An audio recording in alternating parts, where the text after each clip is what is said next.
Treksploration. Hello, Treksplorers, and welcome back to Treksploration. I'm Albie. And I'm Chris. And today we are talking about Lower Decks, the penultimate episode, Season 5, Episode 9, Fissure Quest. Dun, dun, dun. Fissure Quest. How you doing, Chris? It's been like hours since I talked to you. I know. It's like I'm not hungry anymore. I've been sated with dinner. So that's good. We're off of our morning show and now onto our regular evening shift. So we got that going. We're on Delta shift now. We can get away with murder. Baby. Baby. Yep. No more of that morning stuff. But, the morning show, you got to keep it calm because people are just waking up. I'm telling you. Drinking that coffee, getting ready for the day, finding out what's going on. We gave them traffic. We gave them weather. Tonight, we're talking about Star Trek. Lower Decks. Yes. Lower Decks. So how was that? How was the dinner? What do you have for dinner again? I made some chicken cutlets. Just run-of-the-mill, breaded, fried chicken cutlets, like olive oil. Yeah, like steak and not steak and shake and bake. That's it. Yeah, but for real, not chicken bake. Ooh. Do they do recipe? shake and bake with chicken cutlets? No, it's just okay. You want to know how to make chicken cutlets? Yeah, this is how you make chicken cutlets. And for anybody that's skipped to this one because it's the penultimate episode, and you said the penultimate episode. I'm going to listen to the to the last one, to season 5, episode 7, season 5, episode 8. After I hear what they have to say about Fissure Quest, but there's some continuity here because this is our second today, and our third this weekend. Yeah, so we're catching up. So you're missing like the whole reason why Albie's asking me about what I had for dinner, because we have our own cliffhangers on Treksploration, and you're going out of sequence. Sorry, spoilers. I ate, and I made chicken cutlets. So this is how you make chicken cutlets, Albie. You go to the butcher and you get chicken cutlets that are pounded thin. That's what I do. Or you could go to the supermarket and get chicken breasts and then fillet them and pound them, which I've done as well. It's just easier when the butcher does it. Then you make some egg wash, which is a couple eggs in a bowl and some milk, and you whip it up like you're making an omelet. And then you get some breadcrumbs and some grated cheese. Pecorino Romano is nice. Parmesan is nice. You put that together. You put the chicken cutlet in the egg wash. You coat both sides. And then you put the chicken cutlet into the bread and you coat both sides. And then you have a nice hot skillet or pan or whatever you use to fry your cutlets with, a good amount of olive oil in there. You're not going to dunk them in like it's a deep fryer, but you use some olive oil. And then you just cook them each side until they're nice and brown and cooked through. And lather, rinse, repeat. That's how you make chicken cutlets. It's very easy. I haven't had a chicken cutlet since I was a kid, and my mom made them. She had like an electric frying pan thing that she used for like pork chops and chicken cutlets and any kind of cutlet. And I remember that greasy breading, and I loving that flavor. Yeah, Almost better than the chicken. I think the chicken's an excuse to eat the outside, right? Yeah. I mean, the olive oil is good and it keeps it lighter tasting, but you can use heavier oils. It really depends on what you like. I can tell the difference between, say, like a pan grilled or fried chicken cutlet as opposed to like a deep fried chicken cutlet that's been frozen. You can go to places where you order chicken cutlets and they just dunk this in the fryer later. And it kind of tastes a little bit like shrimp. It kind of tastes a little bit like potatoes, because who knows what the hell else they're cooking in there. But I've deep fried steaks before, so. Of course but you worked at Perkins, right? So you know how to make chicken cutlets. You don't need me to tell you how to cook, my friend. You were a cook. I don't think we ever had cutlets. No breaded cutlets. No. Just grilled chicken breast. That's my specialty. I make grilled chicken breast with like a rice pilaf and then mixed vegetables that consist of broccoli, cauliflower, and button mushrooms. And I keep the button mushrooms whole and I boil them all at once. But I got to put them in at different steps along the way because they take different lengths to cook. Yeah. Yep. And I put butter and lemon pepper with them. Oh, sounds delicious. But the seasoning I use on the chicken breast is like every seasoning I have in the cabinet. I just go nuts. Oh, I got you. Turns out great. It turns out great. But no you might not know this, but sodium is not a full life. It is to me. Okay, Curzon. So notice what I'm wearing here? I got. Oh, you're wearing the shirt. I'm wearing the shirt. I love it. It fits. Yep. Did you have to do the stretch thing? I did a little bit because it's brand new out of the package, and Yeah. it's a medium, and these things tend to run a little smaller. So Yeah. They just wash it in cold and hang dry, I guess. I don't know. yeah, no, I'll handle it. You'll figure it out. You're down. You'll just send it out to the cleaners. That's all. I'm down to clown. You're down the clown. Okay, so today we're talking about season 5, episode 9, Fissure Quest, Lower Decks. Christopher D. Philippus, before we get started, would you be so kind as to read the episode synopsis for us? Oh, this aired on December 12th. It was written by Lauren McGuire and directed by Brandon Williams. Brandon And Williams. this is what that team brought us. The core four are enjoying some downtime when Rutherford's Oculus implant acts up. He says he cannot get it to connect to the Cerritos systems, which is odd enough to probably come into play in the next episode, so let's put a pin in it. What's Planting more, it shoots a plasma beam that sets Boimler's hair on fire. Mariner remarks that Ruthy needs to be careful. It's the last Boimler they have left. Brad explains to T'Lyn that he had a transporter clone who subsequently died, but he wonders what adventures his twin, William Boimler, would have been getting up to had he lived. ... Warp out to another dimension, where William Boimler, who we viewers know was resurrected and recruited by Section 31, is captain of a Defiant-class ship called the Anaximander. He is charged with tracking down and stopping whoever is creating the interdimensional rifts. His crew includes a team of interdimensional refugees with familiar faces. First Officer T'Pol, Helmsman Curzon Dax, Chief Medical Officer Elam Garrick, and his husband, holographic Julian Bashir, and the latest addition to his crew, Harry Kim, who just spilled out of another rift. This Kim joins an ever-growing number of Kims that make up the majority of the crew. Kim is surprised, but T'Pol explains that Starfleet postulates that they are... Okay, I'll say that again. Kim is surprised, but T'Pol explains that Starfleet postulates that there are an infinite amount of dimensions and that whoever is causing the rifts between them is harming the multiverse at large. As for Captain Boimler, he's had it up to here with alternate universes and their weird rehashes of familiar faces and wants to go back to regular exploring in his home universe. But then they rescue an alternate version of Mariner, and he clings to her like a lifeline. This Mariner is an engineer, and she figures out how to finally catch the ship that is making all the rifts. A new rift opens, and out comes an old-style Vulcan ship called the Beagle, helmed by an alternate version of Lily Sloan, a First Contact fame. In her universe, Zeke, or Zeph as she calls him, created an interdimensional drive, and they explore the multiverse. They stayed elusive as part of their own version of the Prime Directive, not realizing the damage their dimension hopping was doing. But hold that thought. The latest version of Harry Kim is incensed that none of the other multiple Kims ever got promoted past ensign. He takes them all and steals the Beagle, determined to bring them back to his reality where they can finally realize their full potential. Only the mutiny is doomed because the Beagle is damaged. Kim opens a rift despite all warnings and causes some techie reaction that threatens to collapse all realities. William Boimler makes a decision. He directs the crew to use his quantum signature to shunt the destructive energy to a single universe, his own. T'Pol says that will doom that universe to destruction, but William is not so sure. Seeing Mariner again has renewed his faith in his sorely missed friends. If anyone can figure out how to solve the problem, he's sure it's his old friends Tendi, Rutherford, Mariner, and his clone Boimler. Back in the Prime Universe, Brad Boimler receives the warning that William piggybacked onto the energy pulse and freaks the frig out. This time, for the almost last time, on Star Trek Lower Decks, to be concluded. Was that a good... I wrote that synopsis on the fly. That's great. The Omnipotent Willer says, expletive, we're all going to die. That's it. We're all going to die. Funny ending.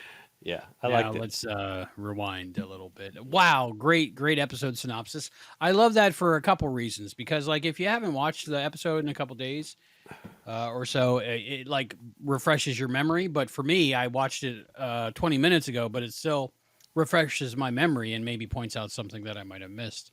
First it was impressions tough. of this episode. Do you want me to go first? You want to go first? I want you to go first. Well, it was tough to write the synopsis. I had to watch the episode a couple of times because I was just so thrilled with the squee factor. Like the first time I Squeak. saw it on Thursday or Friday night, I think it was Friday night the first time I saw it. I was like literally like tears, like from just all of the character returns and the guest cast that they amassed for this with nobody knowing about it. At least I never heard of it. And I want to say to Rick Berman, you remember how you said that the finale of Enterprise was a love letter to fans? This was a love letter to Star Trek fans. This was just a fantastic episode of Lower Decks, and I think that the guest casting and the stunt casting only has some to do with that, not everything to do with that. So, how about you? What are your first impressions? Joy. Yeah. Do you remember me describing to you that first sub I had after leaving the hospital, and it sent shivers down my spine and it released all these endorphins? I was getting that again for the second time in my life, maybe third if you count 1999. But down the back of my spine and all these endorphins just watching the episode, and I think it didn't really kick in because like I was excited when I saw T'Pol, but you have that whole thing where you might see her but you don't hear her. And then when I heard Jolene's voice, I just, Right? it's like it's something like you wait 2 decades and you get to Paul back, even though it's for 28 minutes. Oh my goodness. And I, so many times in the episode, I got all giddy and squee, but also teared up. And it was like a love letter to the fans. It was a gift to us. And I wasn't expecting anything more than Harry Kim and to get to Paul, and Garrick and Julian and even Curzon.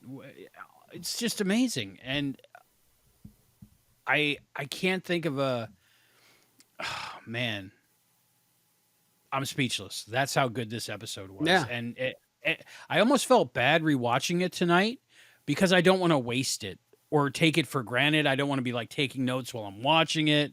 Like this episode was so special. Like whoever came up with this episode, Mike McMahon, needs to be in charge of all of Star Trek. I don't know if I agree with you All on of Star that. Trek. I don't know if Okay, I agree well, with you on that. I'm standing firm on that. Okay, all right. I'll say that this episode. Well, before we get into it, let's get into how we can tell people out there who are watching or listening how they can tell us what they think of this episode. You can do so very easily by going to patreon.com/Treksploration. That's patreon.com/Treksploration. That's where you can find our main hub of discussion, where our community of Treksplorers reside. You can also figure out how or if you want to support us there monetarily, but you can also join the community for free. So please go on over to patreon.com/Treksploration. I know, Albie, you're working hard on getting some holiday gifts to people who are over there already. So there's something that you can do over there and maybe get a little bit of a bonus from our show. Give us the address. So give we us got your the late address. today. Apparently, Staples closes at 7 p.m. on Saturday. Those And sons the of bitches. post office doesn't stay open all night, is what I'm understanding. No, So yeah, no, I'm learning a lot of things. They're pretty strict. So then I was like, I'll go tomorrow to the post office, and then somebody told me the post office isn't open on Sunday. So I don't know. The whole world's closed. It's weird. I don't understand it. But Well, the whole world's always so- closed to you because you wake up at 6 o'clock. I in the know afternoon. it just seems ridiculous. You're on Delta shift, and the world don't care about you. But that's okay. So if I send everything out Monday, so maybe Tuesday, Wednesday, Thursday, people get it, and that's still plenty of time. I think plenty of time before plenty of time. Christmas. So give us your address And Get before another Hanukkah. chance. Hanukkah starts on the 26th. Hanukkah. When is it? Kwanzaa starts the same week. I think Hanukkah When is starts on the Hanukkah? 26th. It's very late this year. Okay, and 23rd is Festivus. So Okay. very excited about all of it. You can also tell us what you think of this episode on Patreon at Treksploration Pod. You can email us, treksplorationpod@gmail.com. You can get us on Blue Sky. Just search for Treksploration. You can buy us a coffee, buyusacoffee.com/Treksploration. You can support the show as a show of the love that you have for us and our discussion of this episode. Did I pull that out? I think I pulled that out. I think you got it. Email us, treksplorationpod@gmail.com. Telephone us at 707-847-6682 or 6682. You can send something to our post office box, your manifesto of the multiverse at P.O. Box 542, Bayport, New York 11705. That's P.O. Box 542, Bayport, New York 11705. You can find us on Twitch, and you can find us on our website, Treksplloration.com, which is looking pretty sharp. It's getting there. Adding a couple posts a day as I get time. I'm editing these shows. Now we got 2 more to go out, and some about Riverside's glitching lately, and it's causing a lot of extra time. So hopefully maybe we fixed. switch out of Riverside. Maybe we go to Discord or something. Maybe something. I like the Riverside platform. It's just started this week, so we'll see. All right. Well, we need to also thank our existing crew of intrepid Treksplorers. They include our cadet, Listen Linda, our Lieutenant Commander, Scott Seligman, and Cosplay Dad. You can also thank everybody. Salute Captain Charles from Texas. He hasn't told us how he wants the salute. Kapla. But we are definitely saluting Captain Charles. And of course, you better bow down to the omnipotent Willard, our lifetime member. The omnipotent Willard! Our Q Continuum level supporter. So, and thank you to all our free patrons as well. Those people that are over there on the Patreon site. You can, again, join there for free. But if you can find it within your heart, we'd love some monetary support as well. Good shilling? Did I shill enough? Yeah, that's great. Eventually, I want this to be me and Chris's only job. So, I mean, I've done the math, and if we get a good 600 times the viewership we have now, we might make it. We might make it. We might make it to subsistence level where I can eat. That's the goal. I can go back to college days where I ate rice every day for dinner. I can eat rice, but just not a lot. I was just really emaciated. Rennie came to me last week. 2 weeks ago and said, I want to learn how to cook. Because, she's 12, so it's time. So I started her off the next week with rice. So now she knows how to cook rice. Because I saw a meme like, people don't know how to cook rice, like the new generations or whatever. So I want her to read cursive, like I said, and I want her to be able to cook rice. She cooked perfect rice. So I just took some extra insulin. And I ate the rice. It was amazing. It didn't need any sugar-free sweet and sour sauce. I just salt and butter, and it was perfect fluff. Yeah, that's how you make rice. I mean, did you cook it in a pot or in the microwave or in pot. All right, because I don't need a rice cooker.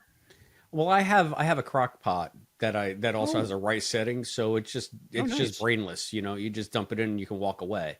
Whereas you cook it in a pot, sometimes it burns on the bottom. It's a little tricky in a pot. Yeah, if you don't do it just right. So she did it just right, and then the next night. I taught her how to make pancakes. So she made them from scratch. We pulled out the griddle. It's pretty nice. It's about the size of a stovetop, but it folds in half and it comes out an electric griddle. So you can set the temperature perfect 350. And we mixed up the recipe and she made it all herself and they came out amazing. Again, more insulin I had to take, but I wanted to try her pancakes. You're having her cook all carb, we're going in order. Carb-based stuff. We're going in order. And then the following night, she made dinner for all of us. She's getting more confident. She made some vegan turkey cutlets. Those are pretty good, the Gardein ones, with some stuffing and some broccoli. T'Pol would like that. Yeah, T'Pol would like that. You see, she was eating sushi in this episode. Now, was that California I think it was probably roll, it was probably a California roll. I noticed the same exact thing. I said there can't be fish in there, unless in her universe they don't consider fish flesh. Right. Is she our T'Pol? I want to believe she is. No, she's an alternate. Everybody in this is an alternate. The only one that is ours, so to speak, is Brad. And it's not Brad, it's William. It's William. Because they said we're all from different universes, right? Yes, yeah. So in T'Pol's universe, because first I was like, oh, wow, Trip lived. Oh, wait a minute. Married to Trip for 67 years, 63 years or whatever. So 63 years, something like that. Oh, that's right, because in the holodeck version of the end of Enterprise, Trip dies, but that's not really what happened. So that's why I didn't worry about it. Well, I don't know. I wish that they would have put T'Pol into a uniform, but I guess it was just more T'Pol being T'Pol.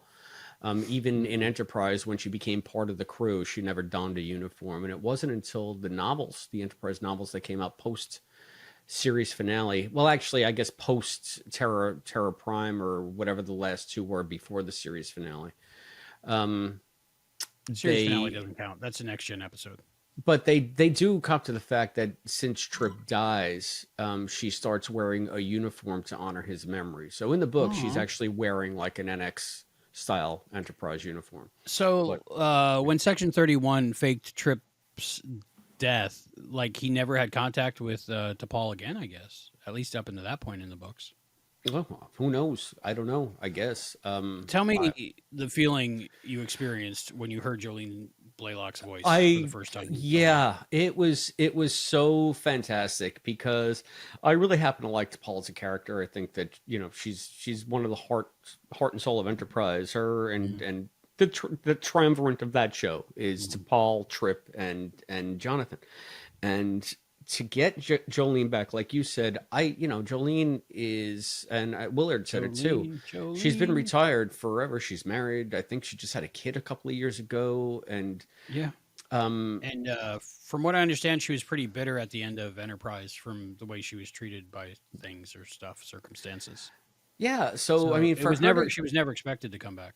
For her to do this, I think it's because she probably loves the fandom. She probably realizes the resurgence in the popularity of Enterprise since it started streaming on multiple platforms.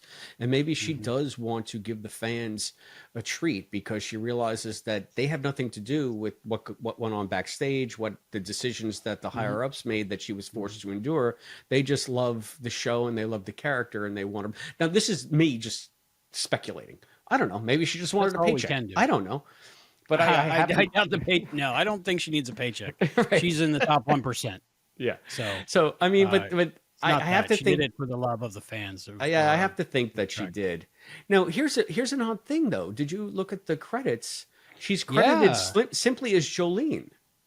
Yeah, it made me sing that song, Jolene, Jolene. Right, that's a great song. I love that song. It's a great song, but I was singing the Miley Cyrus version, not the Dolly Parton version for some reason. Willard is saying that she was credited as Jolene at her own request.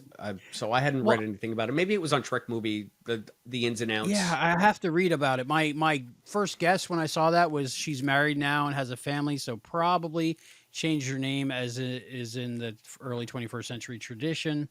So maybe she just didn't want to go as Jolene something else. Or maybe Blaylock was not her maiden name. I have no idea. And it's been changed. But we all know who it is. But Jolene.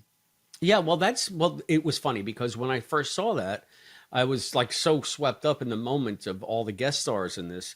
And then I was trying, freaking Paramount Plus. I hate They'll play that, the credits for like 4 seconds and then they go down into the corner and you can click on it till the cows come home to come back up and it just goes to the next episode. Well, mine will come back up, but then then it's missed the credits. Right. So and then you got to rewind it and then it does it again.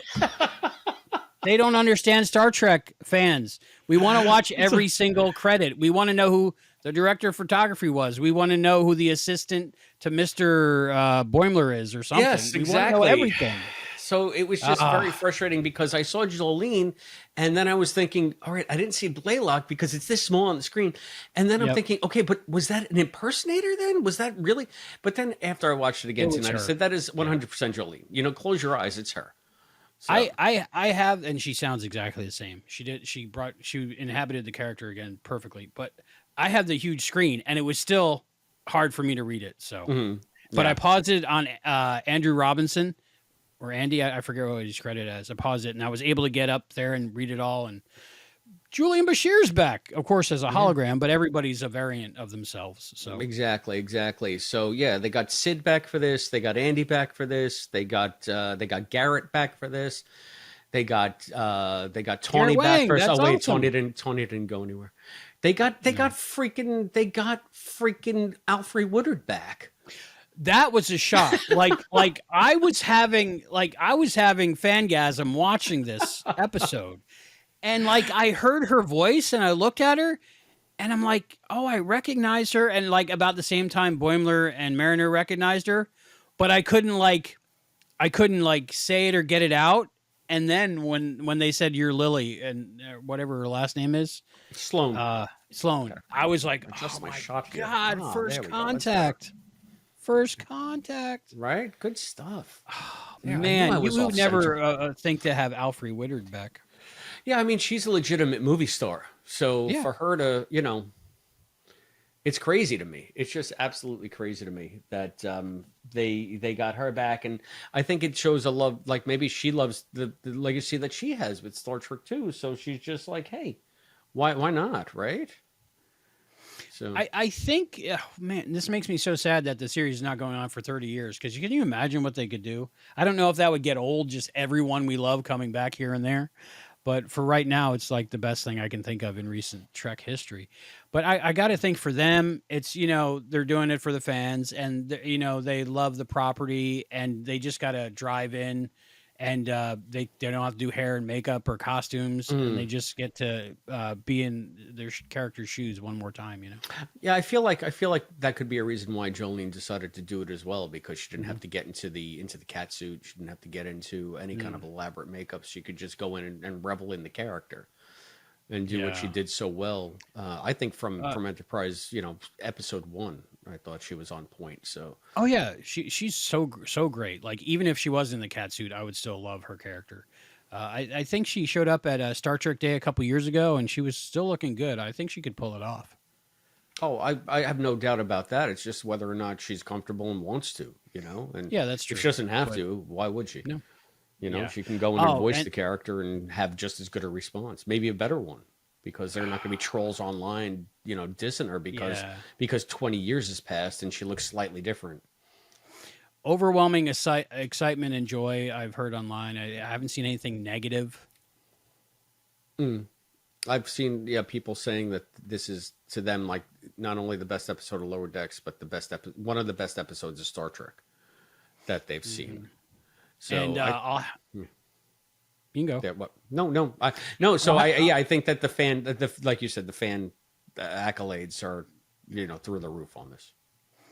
I remember I was giving like the Fissures opening every episode. Like I was giving that crap at the beginning of the season because it was just getting repetitive in one note and like almost like the Lower Decks of the other crews before we had Nick Locarno back as the big bad for that season.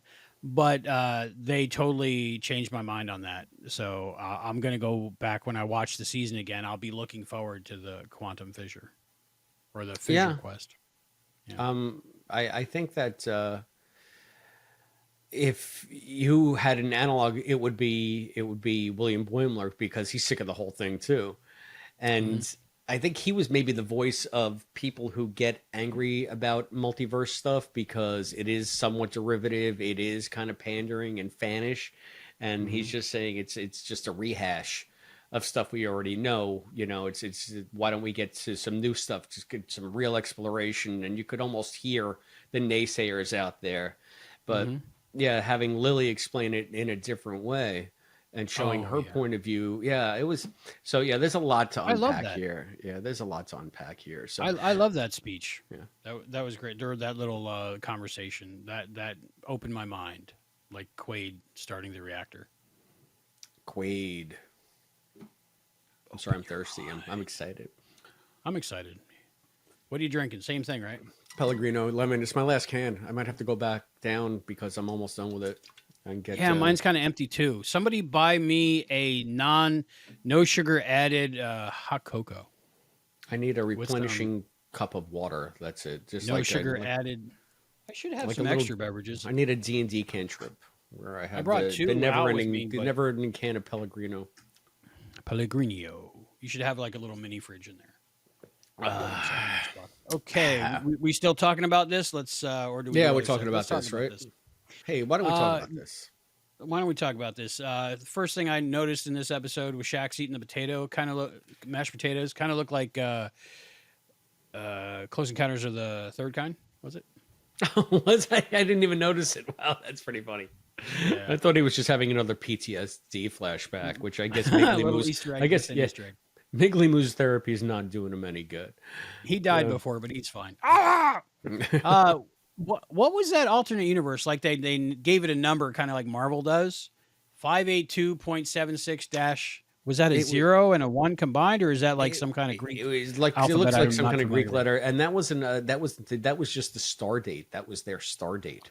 Oh, that was the star So date? I yeah, thought it was the it was a universe. weird star date. So I guess that's some kind of Oh, quantum star date, so that they quantum can star date. distinguish between universes. I don't know. I mean, I'm sure there's going to be chapter and verse about that. Hmm. Who knows what discussion went into, if any, them creating those? Because I know they're now very strict and stringent on keeping the star dates consecutive, where they were very lax about it in the original series. So, Hmm. Star date um, Tuesday. yeah, star date. I don't know. Star date, just a random amount of numbers. So So we at first I thought maybe this is like a Carbon Creek situation, because I did mention Carbon Creek a couple episodes ago, and like they're sitting around and imagining what it would be like. But I think it really happened because at the end, Boimler, expletive, we're all going to die. yeah, no, and again, you're imagining that Carbon Creek was false, but she Again, brings out the yeah, purse yeah, at the end. Yeah, so yeah. I Well, we all I have a purse in our nightstand.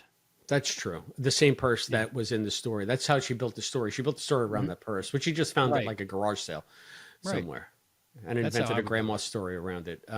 Garage I sale agree. and regular 3. So this happened all in Boimler's head, and he's the only one seeing the No. danger coming in because it's all in his mind. Maybe he's crazy. Maybe it was Ruthy's implant that zapped him with that plasma beam, and implanted these false thoughts in his head. Maybe they're sitting around and playing a game of like D&D or something, but Starfleet with all the characters that they make up, and he's the dungeon master, There you go, game master, depending on game which game master. you I don't play. know that Yeah. stuff. So I mean, I had a question. You think mhm. that malfunctioning of Rutherford's Oculus unit, is that from him getting zapped by licking the transporter pad in fully dilated? I don't know. Maybe could be. So it might be a Um, follow up, but it might be something that they're going to be doing. I don't know. I think it's gonna all tie into the rifts somehow. I think that Mm. what I was thinking about that. Now you tell me. Um, could this be an alternate Rutherford who doesn't know that he's on alternate Rutherford, and maybe that's why the Oculus is not syncing up with the Cerritos, and maybe that's why it's able to do things that it never did before, like shoot a plasma beam. Could it be that we're seeing the what did he call him? The one that was from Beardy Boimler's universe. It was like a robot Rutherford. He was much more Oh yeah, cyborg yeah, than yeah, yeah. yeah. Could it be that Rutherford was abducted by robot Rutherford, and this is robot Rutherford? Maybe, but now that you mention it, I Otherford. remember That's what Otherford. That's Otherford. what they call it. Yeah. Otherford. Now that you mention it, I remember the consoles on the Axonar. What is it? It was Axonar. called an Axamander. An An Axamander. Axamander. Right. The consoles on there were giving the same Sparks looking thing as Rutherford's eyepiece was. So Yeah. maybe it So tied into the Rift.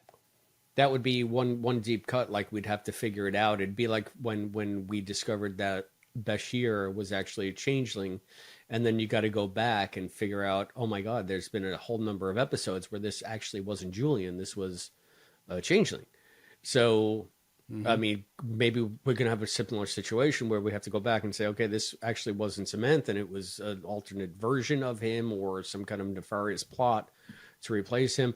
I know I'm probably completely wrong on this, but it seems like all bets are off here. It seems like they've opened Hmm. up a multiverse, so there are just any number of plausible things that can happen, because in a multiverse anything can happen.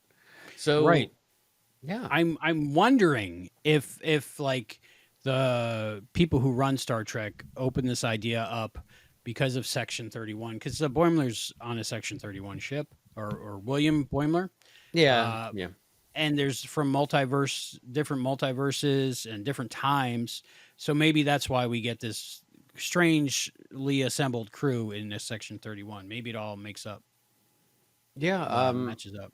yeah. I mean, the fact that they at least had one character that we heard about, that we saw tangentially once, Hmm. Curzon, it wasn't complete fan wank. There was some tangential fan wank with Hmm. Curzon, but it was nice to see that when they weren't lauding the past through Enterprise into Poll, they were lauding it mainly through DS9 and aspects of Hmm. DS9 that they never really explored. I mean, why don't we talk about Bashir and Garrick? Would you like to? Let's do that after we read this comment because this is pertinent to the conversation. The Omnipotent Willard says the Axamander is named for the ancient Greek philosopher who contemplated the origins of the universe. I like that. I did Okay. not know that.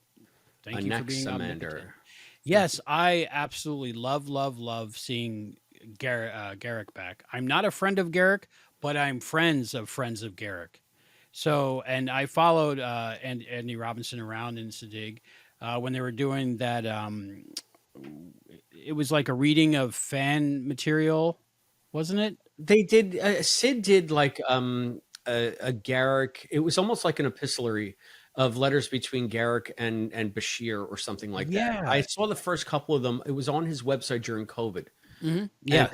I didn't get through all of it. But he got most of the main crew cast back together to read their parts, and I don't remember if it was a fan written thing or how it came together, but It was it was something. another way that they explored the Garrick and Bashir relationship. Relationship. Yeah, and I always liked that. I thought that worked out. I don't know. I never guessed at Julian's sexuality, but Garrick and Andy Robinson is famous for saying he played it as he wanted Bashir the whole time. So when you watch it back like that, but Yeah, it's so funny when yeah. Just so we I can enjoyed maybe it. elaborate to the people Yeah, I who haven't oh. seen that. This was on famously on What We Leave Behind, Hmm. which was Yeah. the DS9 documentary. And yeah, I'm sorry to interrupt you, but No. for those that don't know, when they talked to Andy and they asked him how he played Garrick, especially the first time Garrick met Bashir, because their relationship becomes to be very codependent and weirdly intertwined. And he said, well, the first thing he wanted to do was sleep with him. And then after that, he was intrigued by his intelligence. And it was the Mm. first time that I think anybody had suggested something like that, but apparently that was in Andy's mind the entire time. So for them to pick up on that aspect of it in this and have them be like a committed couple, I thought was not only great as an alternate version of each character, but a real nice nod to the way Andy always intended to bring that character to Hmm. life. Hmm. So, And I don't think it changes anything that we've seen already because they all are alternate versions of each other. yeah, exactly. Yeah. So, So, and but they're even it's saying how implausible it is that they would find each other, two different versions from two different universes coming maybe together they the were way they always meant had. to be together. Who knows? I mean, this is obviously not our Julian. Our Julian is probably No. still married to Esri somewhere. Hmm. And Hmm. this is a holograph. This is the hologram version Hmm. that they created in What was that Dr. episode? Bashir, I presume. Dr. Bashir, I presume he got scanned to be the long-term medical hologram. Was that it? Yeah, maybe something Something like like that. that. And then that was that. So that's Yeah, when he and got so that outed. happened in more than one universe. Yeah, I just liked it because, like the powers that be at lower decks, at least listen or are fans and listen to the fan community and listen to the actors and their thoughts about their characters. Because who knows better their characters than the people who inhabit them for years. Mm, mm. And So, it's also nice where maybe that wasn't even on the page, but it's just an interpretation that Andy brought to it that mhm. is because of the way he played it now seems germane to who the character is, despite what the writers anticipated for the character. You have someone that cares and creates a backstory to flesh that character out in their own mind, so that when they're on screen, they're more believable. Yeah. It's just a fantastic little nuance. What did Andy say in that documentary that he had just come off of playing Liberace? So that's why he I added that don't, to the yeah. character? Oh, maybe I don't I recall think so. that. Yeah. So, Okay. yeah.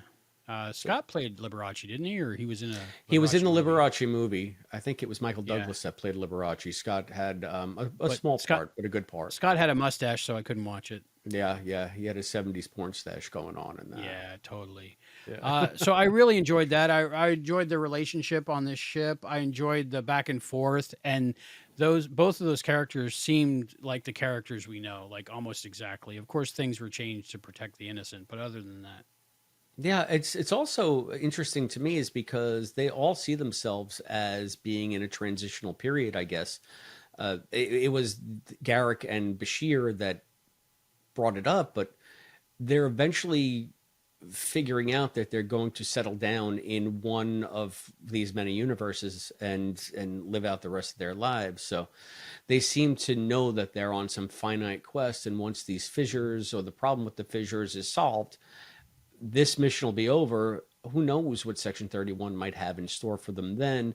Do they get set free, or is it just a story they tell themselves? Is it like, George and Lenny going to get the farm with the rabbits? I don't know.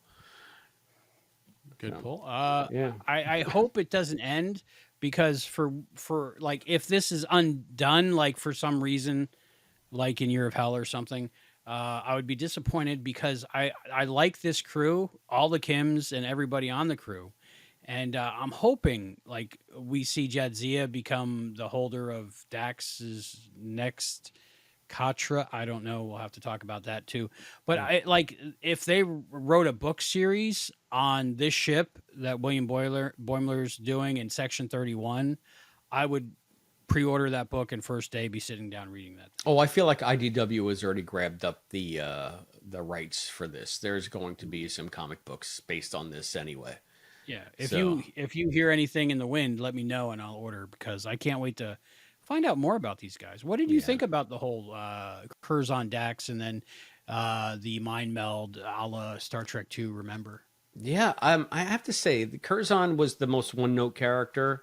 Mm-hmm. I feel Very like Shax-like. Yeah, very Shax-like, very, very Klingon, and it was that aspect of Curzon. Again, it's a different Curzon, but still. Right, not the ladies' man Curzon kind of. Right, not the Odo More the Curzon. warrior. I Right. think, but again, you don't have Renee to bring the character to life. And it was actually Shax was played by Dax, or Dax was played by Shax in this. It was Fred Tatasciore. Oh, was it? Yeah, who Oh, I played did not Dax. know that. So I did not know that. yeah, he had a double role in this episode. Nice. I like when they do that. I liked Dax the way he was presented here. I guess it was weird to me that they didn't have a Klingon, because it seems like it was maybe the only thing missing was a Klingon crew member, but they had a proxy Klingon, and I guess Klingons do exist in every universe, because I don't know, it's going to be a human wharf for whatever that comes through, right? When I heard that, I couldn't wait for there to be a human wharf, Right. and you just see Michael Dorn, maybe like in like Earth clothes that he wears to like a Star Trek convention or something, Yeah, or even a pilot's outfit that they pull him out of a jet, His- like original series or something. I think or his character from Far Beyond the Stars, because maybe that universe exists somewhere too, and maybe he's like a Oh, baseball wow. player on the streets of Chicago Yeah. in the 30s or whatever. Or was it New York? I Yeah. don't remember where it took place, but That brought up a lot of things that I didn't want to think about, because I was like, wow, this is part one of a two-parter. Who could they get in part two, the ultimate episode, right? The finale episode of the season at the time, but the series, as we understand it now, like, are we going to get more stunt casting? Is it possible to have more stunt casting? And then my brain went to things like Shatner, Bakula. I don't know, but I don't want to, and of course, Terry Farrell, or even Nicole DeBoer, but I don't want to like be looking forward to things, because like this episode, it was all a surprise and a shock as I went. If I fantasize too much about what may be, I might just be disappointed by what I see. yeah, but do I you mean feel that's about that? what's wonderful Did your about brain it. go there? Well, yeah, my brain started to go weird places. Now it's going even more, like it's popping out even more, because we had the whole thing. I thought that mind meld / Katra passing on of the symbiont by the Dax symbiont is obviously dying. It's not going to have a place to go, and there's no one on the ship that can take it. Plus, it might have been damaged with the Yeah, it was right in the gut. it was right in the gut. I so, think they right, did right that in the on pouch. purpose. Yeah, Right in its slug pouch. So Dax might be dead. Yeah, Dax, but not, because they live on through T'Pol. Memories. So wouldn't it be something else if they got Nicole or Jadzia from another universe who hadn't died, and then she can mind meld with whichever version comes across of whichever actor, and then give that version of Dax, 7 or 8 more lifetimes worth of experiences to carry on to their next host, so that Dax can live on. I think that that's a fascinating idea. And then if you have all these multiverses with different Trills and different Vulcans and everything, do you become like a multiverse exchange program where you can carry these memories? Can you take a Katra from somebody who's not dying? Can you just capture memories and transfer them? That's an interesting question. I'm trying to figure that out, because when you mind meld, you basically join brains and can see everything the other person is thinking of, but do you retain all that, or is it just like a place you visit and then come back from?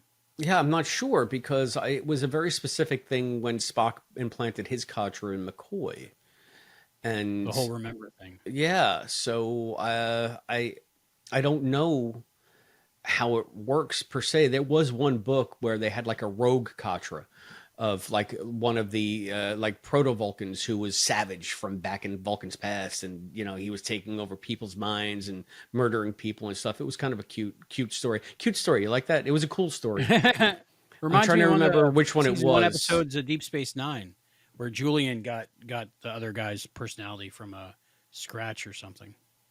I don't recall that one. We'll have to go through it. I'm sure I've seen it that a had our dozen friend times. Vinny the Viper in it from Quantum Leap. Oh, okay. I believe. Very nice. From Seabride, you say. Seabride, yes. So, yeah, I mean, that's an interesting question. Will that Jolene, will that T'Pol be able to go back to her own universe? And if she does, where is she in the timeline of her universe? She was married to Trip for 83 years or 63 years, but Enterprise was 200 years before the original series. So she still lives way earlier than... But Dax existed back then too. I mean, so who is this? Maybe it's Emery, or maybe it's who was the first Dax? I forget the hierarchy of Daxes. But there is still a Trill living with a Dax in their belly at the time that the NX-01 is flying around, because Emery, I think, met McCoy. Right, so they go back at least 100 years, and if you're talking 7 lifetimes, it's got to go back at least 700 years. I'm excited for a Jadzia and or a Ezri, but I was thinking, what about just T'Pol Dax? Is that possible? Yeah, that would be really cool too. And then how do you do that? Is she going to start getting spots? Yeah, I was thinking, do you grow spots? Right? Is that part of the Katra thing? Yeah, so, is that a QR code or something? So, and do you have to implant those? If you are going to transfer those memories, does it have to be to a Dax? Can it be to what was it, Janal? A symbiote? Yeah, the symbiont that was on Discovery or whatever. But another one, there are so many of them. Well, not so many, but there are more than one anyway. So... I'm not sure if I can. Can we name other slugs besides Janal? In the Next Generation episode, The Host, there was that one, but he wasn't a Dax, right? And that's before not a Dax. Yeah, that was the northern spots. Yeah, that was the northern from the northern region, the northern Trill. Exactly. Everything was so great in this episode. I would even watch a spinoff with just a ship full of Kims. All right, you're the Voyager fan. Do you want to talk about the Harry Kim thing? Tell everybody at home who's listening on the podcast feed and who is seeing you on the YouTube channel, what is it that you're wearing? I am kind of in uniform.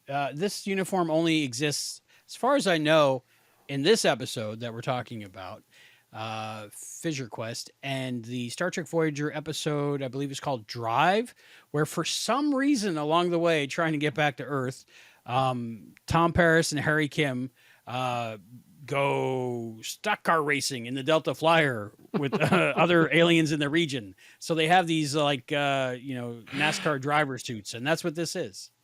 It's eastbound down, 18 wheels and trucking. We're gonna do what they say can't be done. It's like a Cannonball Exactly. Run, the Cannonball Run Cannonball of the Run. Delta Quadrant, right?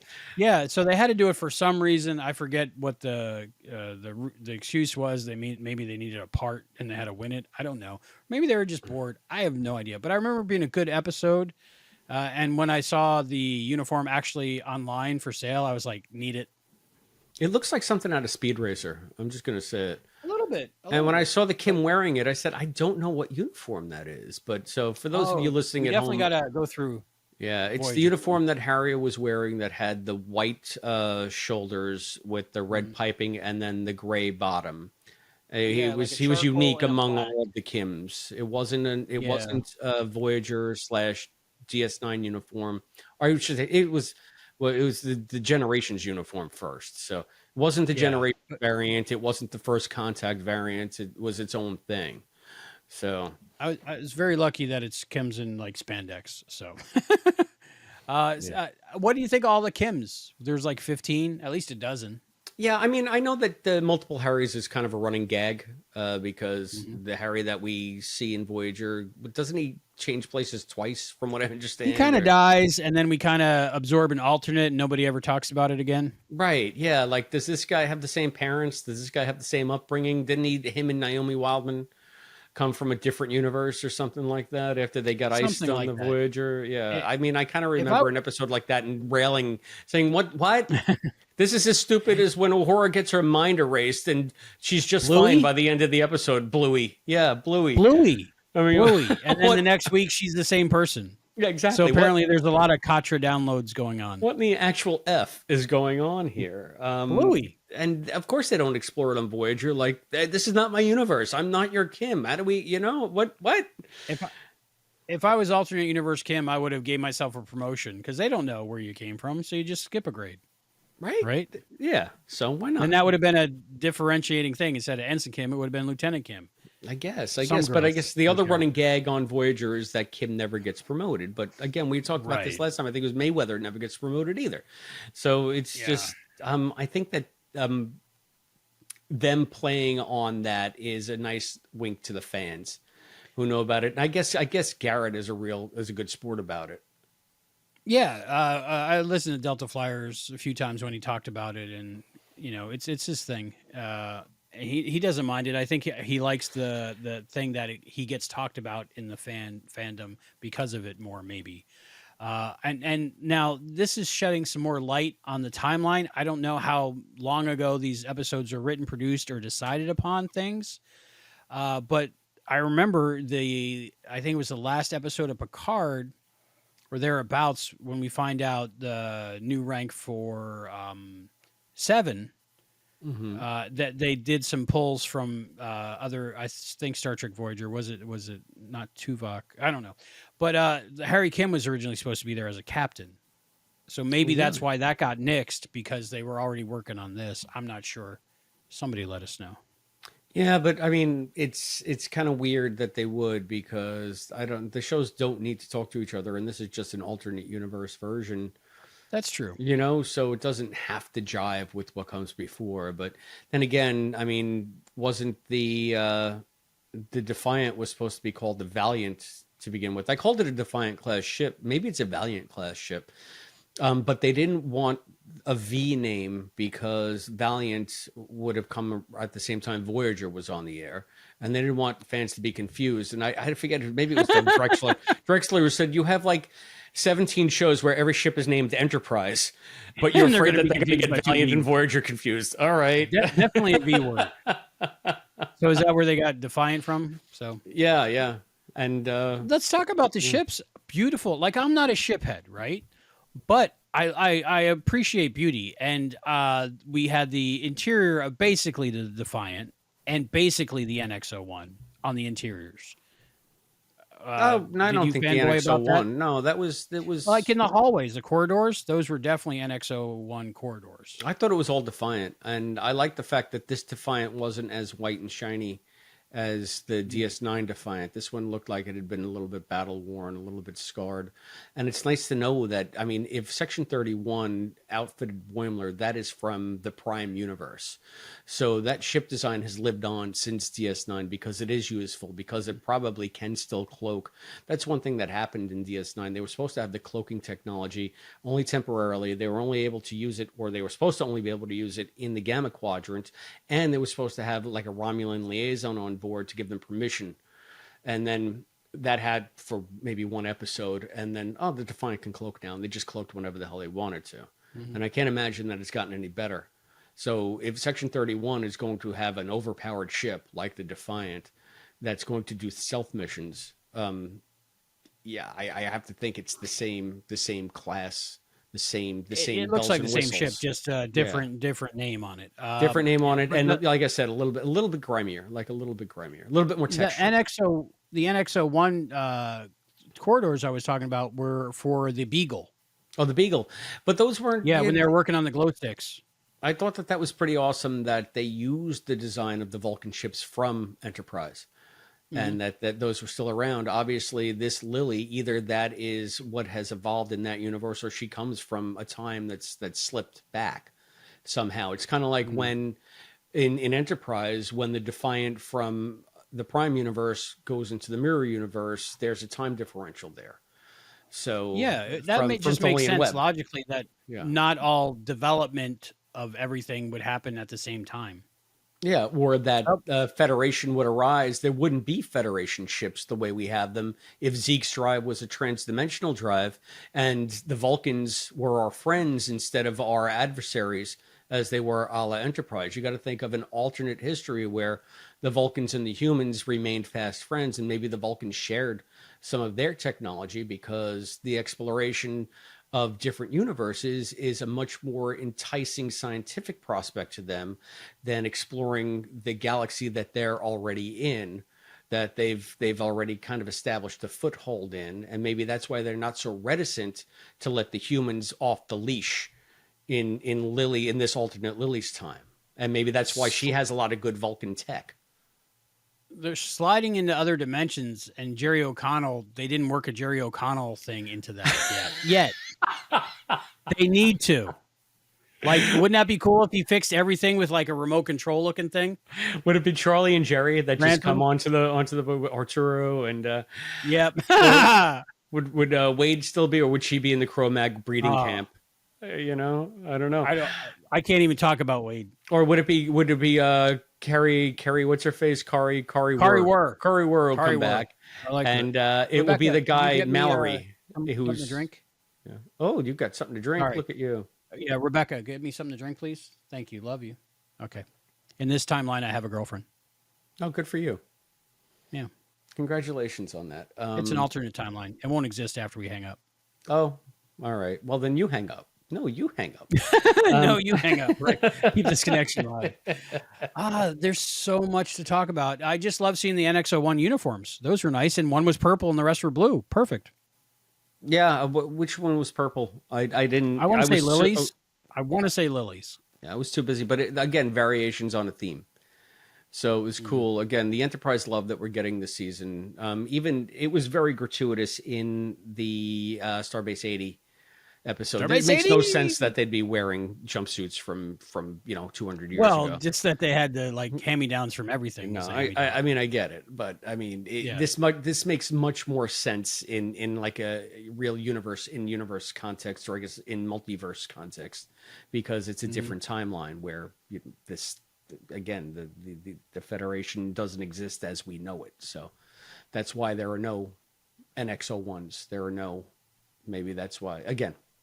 I see a whole thing where First Contact Day was the start of maybe accelerated relationship between them. It's not just 60 years and Warp 5 drive and everything that we saw in Enterprise. I feel like it's a much different dynamic in this Lily Sloan's reality. Now, if in Sloan's reality, Lily's reality, they didn't achieve warp drive. So maybe the Vulcans just never stopped in her universe, but she had a Vulcan She had a part of her crew. ship. I love the fact that also Yeah. there are two connotations to Beagle because again an Enterprise callback because of Porthos, but also Porthos right behind me. The Beagle was Darwin's ship when he went to the Galapagos, and that's when he became up with the theory of evolution. So I like that. it's almost I didn't know that one. like a double nod to both fandom and science, the history of science. Immediately, I went to Porthos, and then of course, like the eagle, it kind of sounds like the eagle, but I didn't think about that. Fly like an eagle. We have some very intelligent writers in that writers' room. It's a shame that they're on hiatus right now. Yeah, I have to say. I mean, what do you think, like, of how they've been able to keep, or am I just not reading stuff? Keep all of these surprise guests under wraps for this entire season. I had no idea that Brent was going to be on a couple of episodes ago. No clue. Everybody has kept quiet. It's just crazy that this hasn't leaked. I think Gabrielle has said the guest cast in this season is mind blowing, but that's all she said. And you know, I just thought Harry Kim. Okay, I'll take it. Blowing my mind, but I want more Harry Kim. Sure, but nothing slipped. And this isn't like South Park. I don't know if you've seen that documentary where they can make an episode in like a week. Yeah. This literally takes I think over a year from start to finish. Right. I would think because they have to send the animation out. I think Trey and Matt have what they in-house. They have an in-house people. animation unit. Because their animation is so simple on that show, he says we basically have a bulldozer to make an anthill. So it really doesn't take them that long to put together an episode. That's how they were able to be so topical for that couple seasons when they were. Where something would happen and 3 days later you're watching an episode about what just happened and you're like, how did they, is it possible, you know? Yeah, so there's a little more involved, I think, in producing Lower Decks, and especially the quality of the animation, because like we had been mentioning, it's just become so cinematic. It's really gotten a lot better this season. And it's got to take months. It's got to take months overseas probably, and I think a lot of stuff is animated in Korea, or it used to be anyway. I'm very interested in the whole process. I would love to talk to Mike one day. Hopefully, hopefully he sees this. If he gets bored, if he's in I'm between sure there'll jobs. be a Patreon sort of GoFundMe. Hey, we need an Enterprise documentary or a Lower Decks documentary. We're still missing the Enterprise documentary, so we got the DS9 documentary. I'll find it. Oh, there we go. The Omnipotent Willard writes, Mike McMahon has stated back when they were breaking the season, they were working on Enterprise surprises. So, I heard of Enterprise surprises. I heard of rumblings of Scott being back in Star Trek. I asked Jay. I don't know. Okay, so you know when Jay tells you I don't know, that's a yes. That means he knows. So maybe Scott will be back next episode. That would be the ultimate pop. Yeah, I mean, but could you imagine Archer? How old would Archer be? Well, times go by back and forth, right? Right. So we're talking about different. Yeah.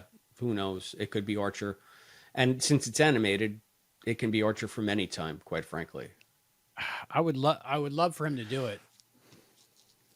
Me too. I always thought that they'd have a better chance of getting Dominic or Malcolm. The Shuttlepod one. Why am I blanking on Malcolm Reed? Yeah, but Dominic Keating and Trip was Connor Trenier. Yeah. Yes, we're in our 40s, very late 30s. So that happens. We slow down. We forget things.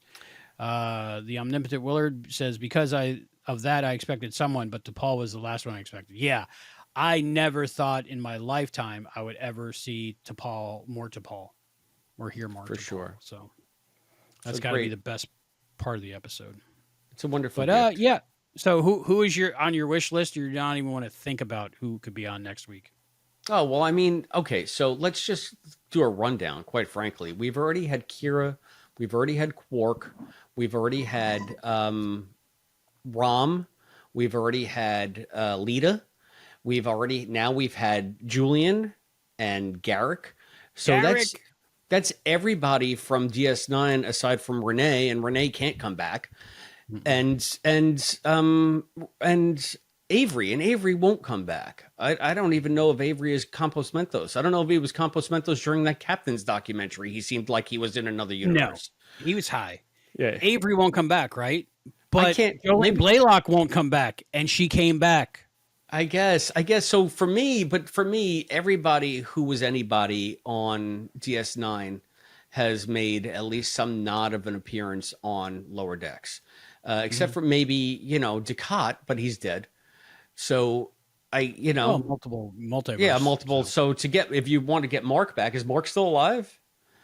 And Mark and Alimo, yeah, I think he is. And Jake, of course, Omnipotent Willard. He beat me to the punch. I mean, I would love to see Jake. Sirach coming back Sirach. would be fine. Yeah, I I'd love to see Sirach. love Sirach. Saw him in Vegas.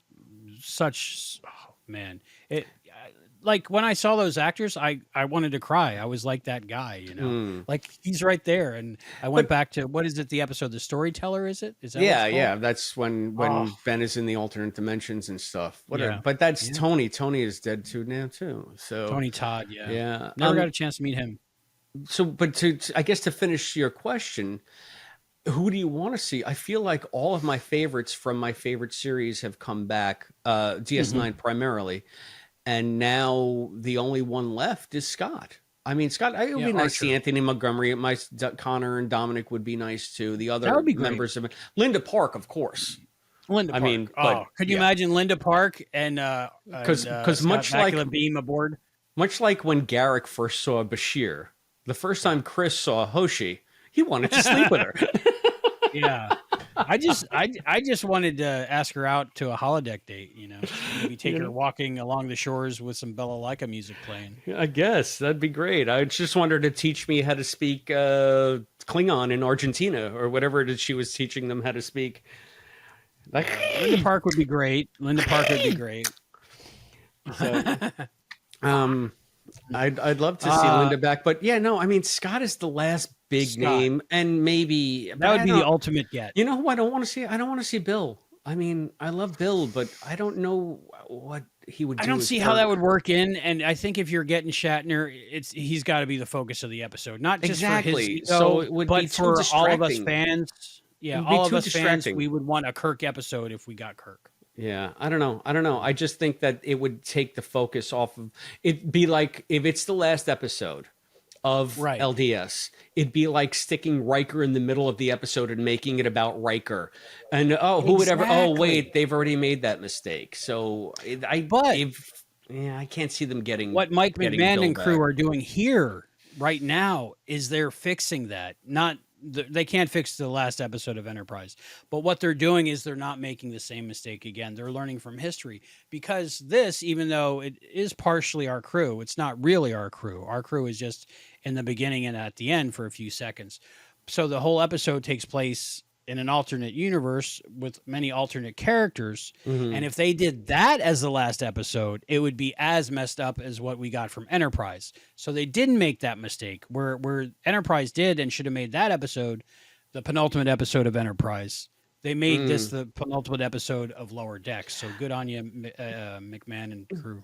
Do you think they teed it up though, so that they maybe will have them interact? The core four in our Prime universe with transporter clone William Boimler.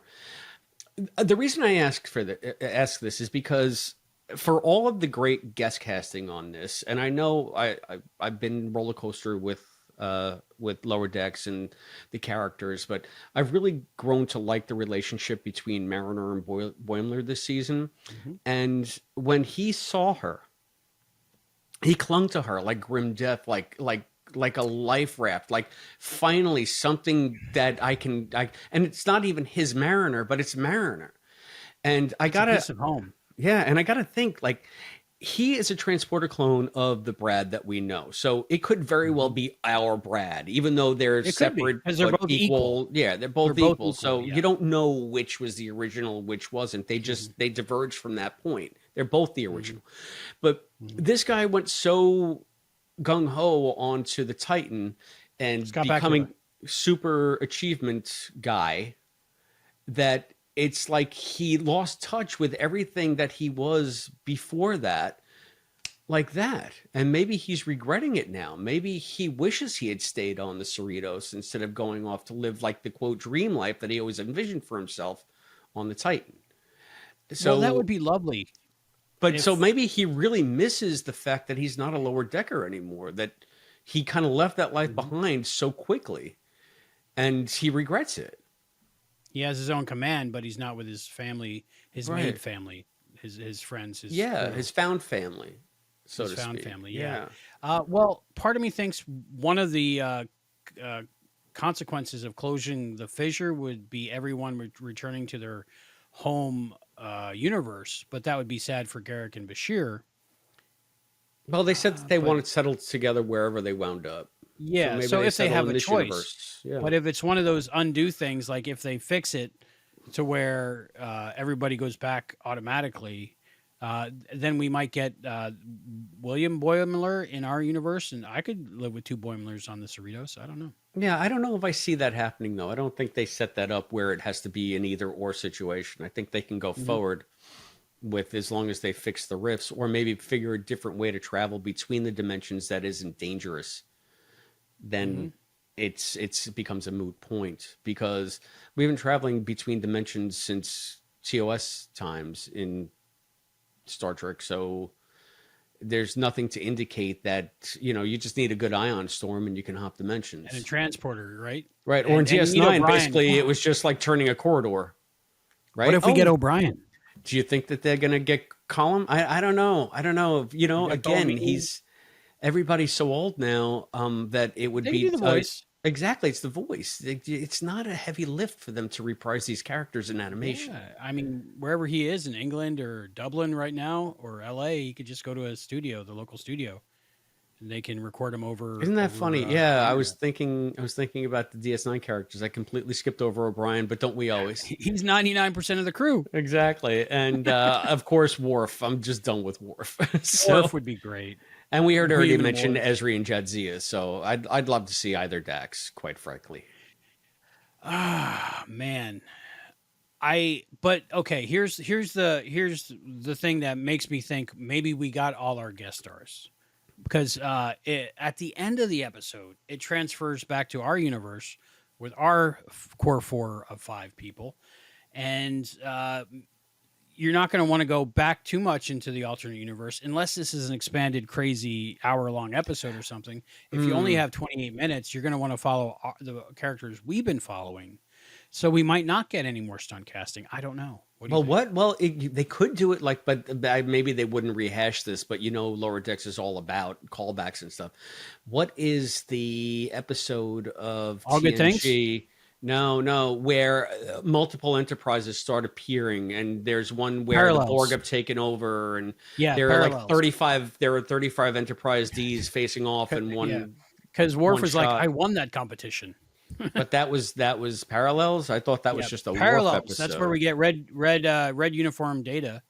That's a Mm. great episode. And Worf sits down on his bed and he gets a back rub from Deanna and he's like, "Whoa, what's going on?" No, but is that the same episode where a billion ships appeared at the end and one I of want them to tried say, to destroy the Enterprise because they I wanted want to to say, stay? yeah. And Yeah, Will came back for that one, didn't he? I think saw Will on, or am I imagining that I on don't one know, of the dude. We'll Riker get there when shows? we get there on the Yeah, main. But in I could see it. 2029. Look forward to that. I can see it working that way if they do it so that all of a sudden a whole bunch of different ships from different universes converge in one spot. All you need is like a screenshot, and oh look, there's Archer and T'Pol Well, or whatever. for me, it doesn't count unless there's a voice, but all you need is really a sentence or two from each person. And you could do that with 30 people. Yeah, yeah. So I mean, And maybe that's why it got canceled because they went way over budget. the possibilities are limitless in that It sense because is. it's animation and all they got to do is draw another likeness and get the Mhm. permission. So yeah, you say, what are you expecting? And you don't want to be disappointed. But I could see like a situation like that where many, many universes converge and we get all different alternate versions of characters that we love interacting together to solve the problem until the Mhm. walls come back down again and everybody's safe. Or the Prime Universe gets destroyed and that's the end. But we know that's not going to happen because Picard takes place post Lower Decks. but is the universe is the same because when they transported, was it through time or something? They changed from cartoons to real for Strange New World. So who knows what Yeah, but that universe was we're in? quote before this, right? So Yeah, both. Yeah, yeah, but so yeah, okay. yeah, so So it would before we do still cleanup, work. is there anything else you want to talk about before we do the things we do? I just want to let you know that sodium is not a full life. As Um, I really did I was doing like that, I was eating popcorn like covered in salt. the way that Jolene played it. I thought was very reminiscent of some of the captain's mess scenes from Enterprise, and it is parallels that has the multiple Enterprises. Thank you, Omnipotent Willard. So Thank you, Omnipotent Willard. yeah, so I mean, to me that was just classic. Because she's just zen about everything. He's trying to get a To rise out of her Paul, because he's more Klingon than Klingon, and Paul's just like, yeah, you're just masking the fact that I'm right, and so you're doubling down. And yeah, they're that was just great. nice little character moments that they built in. They didn't just get them there to get them there. They actually wrote them as they would act on screen and as the characters that you knew, not just stunt casting, but not just stunt casting for big epic moments, but just like little character moments like that are what kind of cement the episode home as something that you can watch again and again, instead of it just The being friendship, an event. them admitting friendship at the end of Curzon's Mhm. life. I really love that. Yeah. And it made me like emotional. And like I had just this was introduced 20 minutes earlier, this relationship between the two of them. So Yeah, really good writing. good stuff. Really Good good writing. stuff. Speaking of the mess hall, the soup where they slam the table and the soup bounces up again, that's becoming like a running gag, like slamming on the table and spilling soup. Well, maybe that'll come into play in the final episode soon. Maybe it's all about the soup. Maybe. Hilarious. So yeah, I mean, I think we could talk about this for another half an hour, easy. Easy, because we didn't even talk about this alternate mariner who is, somehow super competent and someone that seems to want to be in Starfleet and not be a complete screw up. And living Did you up like to that mariner? You got your mariner finally. I liked that mariner because again, she wasn't just there because she was actually instrumental in helping them solve the rift problem, which is a nice nod to the fact that you have Mariner and Boimler back together, and it's because maybe they're together that this resolution happens. I don't know. I mean, that could be just me projecting fan stuff onto it. And even he said, "Wow, you're a pretty good engineer," and she said, "Why would you question that?" Why wouldn't? Why wouldn't I be? So, yeah. Even though they weren't our Boims and Mariner, it was nice to have the two main stars of the show in the episode, like carrying the episode. Yeah. So It would have been weird if it was all guest stars, All right, so we're going to do our little bit here. So at this point, we're up to your episode crush. Who was your episode crush? 100% Jolene Blaylock, or Jolene as to Paul. Yours? Andy Garrick. Andy Robinson as Garrick. I mean, I love Julian. I love Garrick. I love both of those characters. And as much as I love Jolene, I just love the fact that they're together in this. So it made me happy. That was special. Yeah, that was special. And when I think of Deep Space Nine, I immediately go to Garrick for some reason. Even though he was supposed to be a guest star, he was only in something like 13 or 23 episodes, but he is so ever present in Deep Space Nine. There's not a character like him. So yeah, nice. It's crazy. So what was your favorite part of the episode? It just has to be the return of to Paul for me. That started my shivers, and I was getting them the whole time. Have you ever experienced, and I think you know what I'm talking about, when the pleasure is just too good and you can't take it anymore? Yeah, I guess so. Yeah. Yeah, that's what I was experiencing in this episode. And it started with Jolene's voice, and it just kept going. And when Julian and Garrick were on screen, I was like, Mm-hmm. I was like, literal fangasm. Right. Not literal, but close, but fangasm. My favorite part of the episode, it kind of plays on that, but it's very specific. When Mariner gets beamed onto the bridge as her shuttle is exploding, and she manifests, and she sees Brad, or it's William, and William hugs her because it's his friend is back, and she kind of like says to him, I, I think that's DePaul. I think that's DePaul. And I was just like, know, yeah. Like she's a fanboy of, right. She felt like we all did. She felt like we all did at that moment. I think that's DePaul. Like she is as enamored of these people as we are. So I love that little bit. Yeah, the whole thing. Wow. If you had a crazy dream, this would be the dream, I think, of right. Star Trek So episode. I know we've been having a tough time finding the 47s, but I think the 47 in this were the 47 fangasms that we had throughout the 24 I'll take minutes. That sounds perfect to me. All right, it's time for trivia, my friend, and it's time for me to ask you since you asked me last time. Please ask me. All right, let's make sure Hopefully this is it's all not about one that we got. Lily from First Contact. Or I could answer Lily from How I Met Your Mother. Either of those. Okay, yeah, you don't know. Or you Lily don't know. from The Monsters. I could answer those questions as well. We were talking about Thing just in the last episode. So, in the motion picture The Voyage Home, from where do Uhura and Chekhov plan to, quote, borrow high-energy photons in order to recrystallize dilithium, allowing them to return to the future? The Enterprise across the bay from Alameda. Yep. The naval ship. Yes, Yay. do you know what kind of ship it is? A nuclear vessel. Yes, okay. But it's also an aircraft carrier. I think you got it, though. Okay. I think you got it. Okay, thank you. Why doesn't the Mirror Universe Captain Archer take control of the Terran Empire with the 23rd Century Defiant at his command? Why does he not? Why does he not take control of it? All I really remember is the original series bridge and the Hoshi midriff. So you haven't watched A Mirror Darkly in a while? I haven't in a while, part 1 and 2. It's been a while. So you don't know how come he doesn't?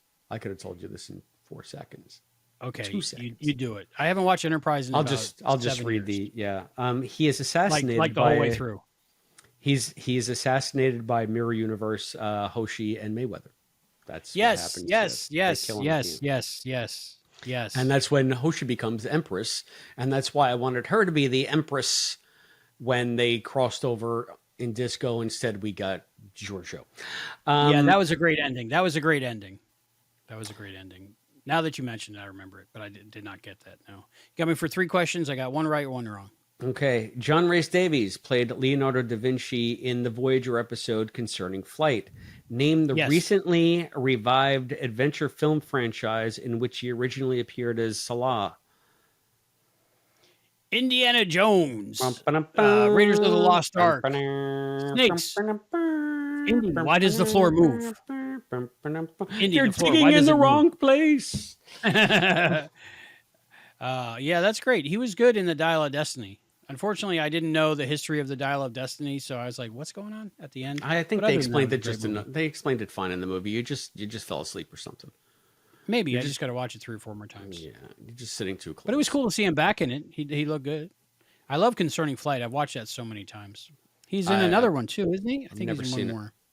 I don't know. Really, he plays Leonardo da Vinci. He was in the Young Jules Verne Chronicles. He played Alexander Dumas. I did watch that, and I might have watched it just because he was in that, because, I'm a Sliders fan. Gotcha. He'll always be Otoro to me. What's next, my friend? Trek and Tell. What's your Trek and Tell? Ooh, I have a Trek and Tell. I do too. Yes. Who wants to go first? I guess I can, because it's not usual. Mine is in a box that says it's from Star Trek. Well, it's from Star Trek. There you go. Yeah. So if you like alternate universe stuff, I do. I have to say that as great as this is nothing new in Star Trek. If you are a comic book reader, they have so many comic books now where different members of different crews from different casts and shows are together serving on one ship. Just as an example, here is series that I started reading called Echoes. It's based in the motion picture time, but Ooh. there is one of the like there's a Romulan in it. These like I think there are four. I got 4 episodes in, but Oh, wow. just maybe as a little bit of a spoiler, there is someone from an alternate timeline that kind of invades the motion picture, and it's Ah. called Echoes because it's echoes of alternate realities, alternate things. And if you Wow. liked the fact that there were so many different people from so many different timelines and different franchises on one bridge, look no further than the Star Trek Annual. I mean, they have everybody under the sun in this, and it's basically a ship that was built by Scotty. And they have Beverly is on it, and Worf is on it, and Tom Wow. Paris is on it, and Cisco is Oh. on it, and Scotty is on it. And I, And I think I see Guinan right there. they do a lot of like neat stuff like this. The only thing that makes the show, and this is always fun. They're always a varying quality in the sense of like storytelling. Comic books can Hmm. vary. Some are better than others. Some writers are better than others. Some art is better than Hmm. others. But Yeah, with anything, any but medium. it's always like a cool what if. What made this episode of Lower Deck stand out, because this is nothing new, as I said. What made this Hmm. stand out is the fact that they got the guest cast back, that we heard the people voicing the characters who actually played the characters. So it brings a level of authenticity to something that is by definition a pretty rote convention when it comes Hmm. to Star Trek comics. So, but that's Right. my Trek and tell. Yeah, If you like stuff like this, you can find many I Star Trek do. comics that do that kind of thing. You'll have to give me the list or links, or is there a collection yet No, of yeah, that well, it's all, I storyline? don't know. You just look on IDW's website. It's all Okay. IDW. And that's why I said IDW probably snapped up the rights to do more adventures of this version of Yeah, William I'd Boimler's have to ship. say that I would read it and enjoy it, but it wouldn't be real for me like it was with the voices. Exactly. So one is more of a mental exercise and like just good, clean fun. And another is Mhm. just like a seminal moment in Star Trek history where you're just like Yeah, so blown away that you can't, you're speechless. I, you know, I haven't gotten this feeling. Now, this is crazy. This is a long, long time watching Star Trek because I love my Star Trek, but I haven't gotten this feeling since. Well, I'll tell you the 2 times I did before. The first one was yesterday's Enterprise when Tasha came back. Mm. I think in real time while I was watching Next Gen, I was still mourning the loss of Tasha Yar. So when she came back for that episode, like I got emotional, literal emotional. I remember sitting there crying, joy and sadness at the same time. And then the next time that happened for me was when the Next Generation crew reunited on the Enterprise D at the end of Picard. Mm. Mm. I can see that. Yeah. A- And then the third time this happened was Jolene Blaylock coming back Yeah. because the Enterprise crew is real to me. Damn it. And yeah, and it doesn't have to be a big thing. I remember getting like super choked up at the beginning of season 4 of Disco when they christened the new Archer space dock in Hmm. Starfleet headquarters, and they played the Archer theme, Hmm. and just like 4 strains of the Archer theme had me like breaking out in tears, because again it cops to the fact that it's one giant universe and these characters exist within That's that why I'm universe saying that we're watching. Yeah. if they got Scott back for the last episode, could you imagine?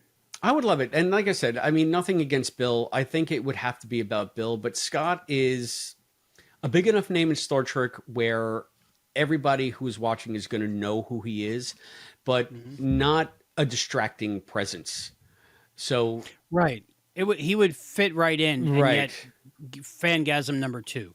Yeah, exactly. And then we have our whole crossover fangasm going there too. So, Yeah. and his first Yeah, officer if would he be was on Only Murders in the Building, he can be on Lower Decks, right. right? And his first officer on his ship is going to be Raymond Lee.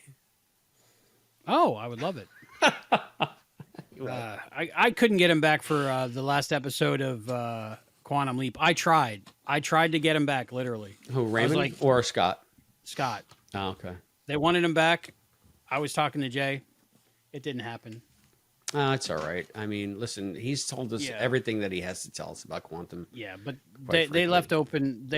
open a part where he could be in if he wanted to be, but it didn't work out. Okay, since this is such a special episode, I don't know if people are avid viewers of our show have been watching this. Let's see. Ooh, I'll put this on. The Omnipotent Willard says, not to disparage Shatner, but Scott is a team player. Exactly. I think so. Exactly. And I think the hard feelings over the last episode of Enterprise have probably faded over the years, and the good memories remain, hopefully. Oh, and Willard But, also says, wait, before you go on, because I have to take Okay. issue with something you said. Hoshi would have been long dead by Discovery, is what he wrote. If you can pop that up. I have retconned that in my head, Willard. Ooh, explain. Well, I don't understand why they don't do this as a matter of course, and why everybody in the Federation isn't immortal. They use the transporter as a reset mechanism for everything until they were told you can't do that anymore.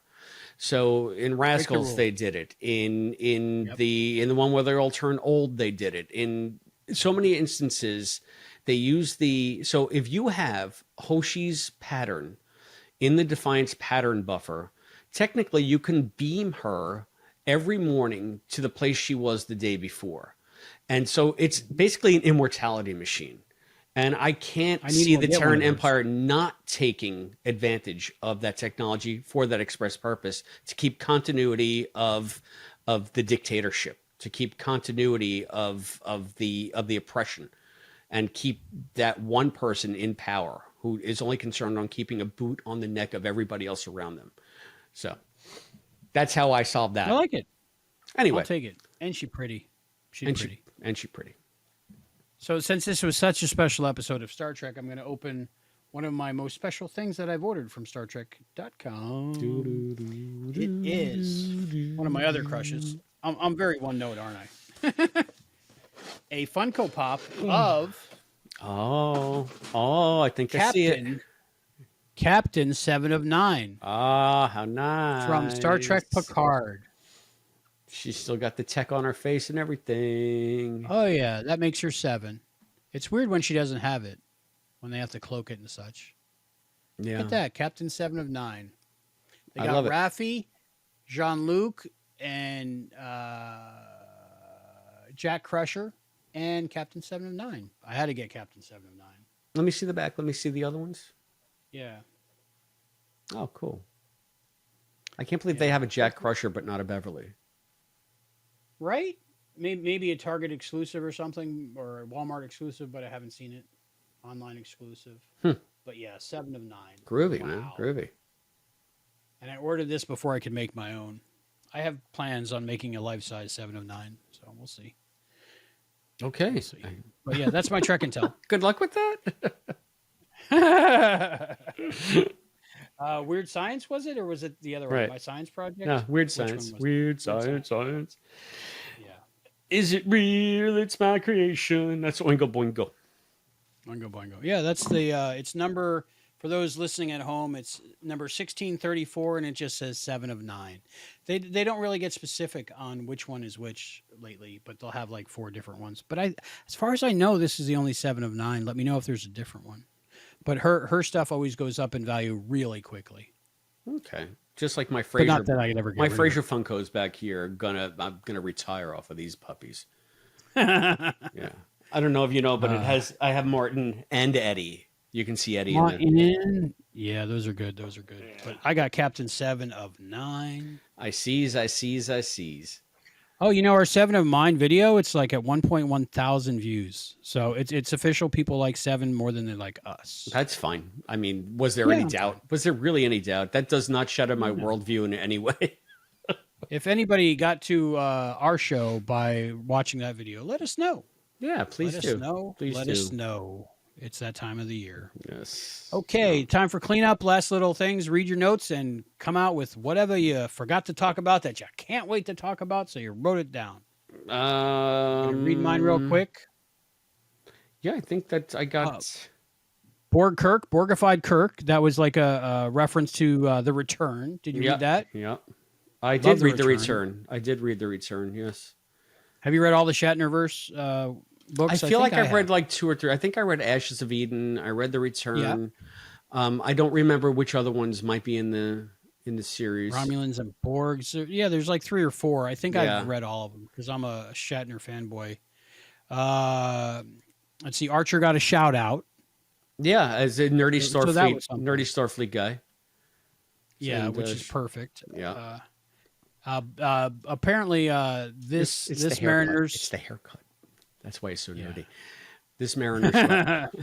the yellow shirt Mariner from that alternate universe talked about her Boimler wears a leather jacket everywhere and even wears it to bed. So, yeah. What was that about? For me, I think that might have been a reference to Picard when he wore that like velour leather jacket everywhere. Yeah, that was But did pretty he wear it sweet. to bed? I don't know. You But have yeah, sort of. I You guess, have one of you know, those though. You wore it when we not walked the Penny. Picard one. No, you have I have the Picard one, but not the Next Generation Picard one. right. I've always wanted that not the one. gray one. You have the or it was a red jacket and he had a gray shirt underneath it, a gray tunic. That's yeah. always been on my list. I've had it in my cart a couple times. But I have, of course, the Picard jacket because when I saw that, I had to get it. But I want to get the other Picard jacket from Next Gen, not the Picard jacket from Picard. Gotcha. So I thought that was cool. pretty sharp. Pretty sharp. Maybe they're wearing their leather jacket. Maybe that was a reference to Picard when they're laying in the bunk beds and they still have their leather jackets on. Maybe, Sure. but they didn't Okay. have pajamas. To be fair, Or maybe it was just a gag. Um, Maybe it was for LAFFS. it works. I thought it was interesting that the because of the different times and dimensions, realities meshing, that we had like an NX-01 looking ship, but it had the TNG looking LCARs on it. So that was like a nice mashup, I thought. Again, it was just a Defiant class. You were seeing things that weren't there, but that's good. That's fine. Probably, yeah. So, Jolene. Yeah. Jolene. I Jolene can for tell the you this: win. the bridge was the layout of the Defiant, with the central dais and sort of the more narrow look to it and all that. Okay, maybe I'm thinking of the bridge of the Beagle that looked more like the NX-01. I don't know what I'm thinking about. Yeah, I don't know. I'd have to watch It's it been again. a whole I'm not hour. yeah, I'm not saying and a half you're since I wrong. watched it. I don't think that I was paying attention to that detail to the Beagle. So you could be right. You may be right. I may be crazy. I'd be crazy. It might just be a lunatic Mm-hmm. you're looking for. Okay, so final thoughts and ratings. I think we're there. Yeah, I mean, I'll go first. What's Sure. there to say? Final thoughts. This was a fantastic episode of Star Trek. Fantastic episode of Lower Decks. Maybe my favorite episode of Lower Decks. I think that the character stuff was all there. It wasn't just stunt casting for the sake of stunt casting. It did a great job of bringing the whole theme of this season together and tying it into the Prime universe in a way that is interesting for the continuation of the story we've been watching, but also adds so much to the fans and is really, like I said, that love letter to fandom where they're going to say, oh, you love this, right? Wait to see this. And, oh, wait, here, look over here. And oh, look at that. And oh, you're not done yet. Here we go. I'm going to get you this too. So it was just a fantastic wallowing in fandom, but not in a pandering way. It was perfect. It was just perfect. I'm sure as we watch it and as we see it a million times, there will be cracks in it. Things will start. But right now I'm still riding high on it. And there might be years down the road where I say, oh my God, why did I gush so much about this? But I'm gushing, damn it. Just gush. I am going to give it 10 alternate T'Pols out of 5. Wow. And I think that's the first time you've ever broken the 5 maybe on that, maybe on any review. So yeah, and I would agree with you. So the Omnipotent Willer's final thoughts is expletive. We're all gonna die. That's a good cliffhanger. Was there a to be continued before on Lower Decks? Was there? I don't know. Maybe the end of season 1, whatever, when the Pack-Leds were This presupposes that framing I've Carol cared Freeman. about. This presupposes that I've cared about Lower Decks. So Now you do. I think I won you over. I won do. you I over. like this season has been much better, and the fact that we have all of these great great guest stars. How about you? Final thoughts and ratings. Fangasm, joy, pleasure. I feel like if some program went into my brain and like wanted to give me exactly what I wanted, this is it. And I appreciate it so much. New Trek, I've been disappointed more times than I've been impressed, but I've always been a fanboy of Lower Decks, and I think this vindicates me out of anything. The Vindicator. But I couldn't imagine a better episode, and it almost makes me scared for next week because Right. I don't think anything could be this good. Although Right, it's a two-parter. What's So going to maybe live the whole up to thing's it? this good. Yeah. Yeah, can you live up to it? It like now so I'm looking to Star Trek Section 31 and Starfleet Academy, and I'm like, well, they do have Robert Picardo, but they won't have T'Pol. But oh man, the best episode of Lower Decks, bar none. The best episode of Star Trek I've seen in a long time, and one that made me emotional and glad to be a Star Trek fan. Yeah. And I couldn't ask for anything more. I think I've got given 10 ratings before out, but I have to go higher because I can't remember in modern history when I've loved an episode this much. So I'm gonna much like what's their name, Spinal Tap. I'm gonna take it to 11, and I'm gonna say I'm gonna give this episode. Where did I write it down? I should have been looking this whole time, didn't I? Is there more than 3? Okay. 11 unobserved complex gluon cores. Wow. That's so those green glow sticks deep cut in that make jumping dimensions possible. From Lily's ship, from the Beagle. Yep, from Lily's ship. 11. I'm going to give it an 11, and I'm reserving that 11. I'm hanging that 11 on the stage, on the wall, like those sports people do. Yeah, you're going to crank it up there to... Yep. There's no more 11. Perpetuity. This gets the 11. This is my 111, and it gets my 11. I feel like that once we get to Picard season 3, when they're back on the bridge of, I think the 11 might have a second 11. Maybe there might be. You know, we'll see. Maybe, yeah. We still got to interview that lady that designed that. Things to do. But yeah. I couldn't wait to talk about this episode. It was so difficult to talk about the other episodes, and it actually made my scores for the last 2 episodes go down a little bit because I was excited about Data's head. I was happy. I got Data's head. But we got so much more with this. I think we did. We had remarkable restraint because having fallen behind and then recording these 3 episodes in 2 days to get to have to wait to get to this one without crossing the timeline, so to speak. We might have alluded to it obliquely, but I don't think that we had any real faux pas. So I'm proud of us. I'm proud of us. We're good. We're awesome. This episode was so good, it made us do 3 episodes, probably a good 6-8 hours total, with pre-production and stuff, in 2 days. Right. So, yeah. We finally caught up. We're caught up. This was the episode that make us say, "Hey, idiots, get on the ball! Hey, idiots, get on the stick!" Right? Because I think the internet's exploded, so hopefully they're still exploding a little bit, and some people will check us out. Yeah, that'll be awesome. And I mean, we want to know what you thought of this episode and how many stars you give it out of 5, or how many silly objects.